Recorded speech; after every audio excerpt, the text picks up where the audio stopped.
The Panasonic GH4 is a great economy 4K camera. Lets you get some cool shots and it's lightweight so you can throw it on a stabilizer or something like that.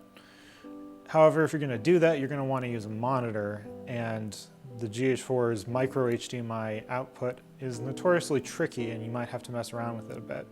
Here's some quick tips to get you started though. First off, in the single rinse menu of the GH4, go to TV connection. There's a button for HDMI mode, play, which should be set to auto. This will prevent there being a resolution issue with using a 1080p monitor. Now for the tricky part. Connect the HDMI cable to your monitor and the GH4. Then turn on the monitor first, then the GH4. If that doesn't work, give it a second to connect. Then turn the GH4 off and turn it on again, power cycling. Sometimes you can also unplug and plug back in the HDMI cable to the monitor to correct the issue as well.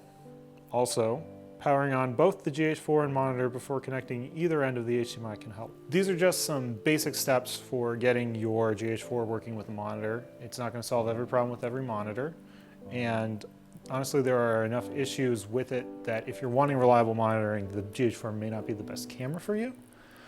That being said, there are a couple other issues, like if you unplug the HDMI cable from either end, it'll stop your recording.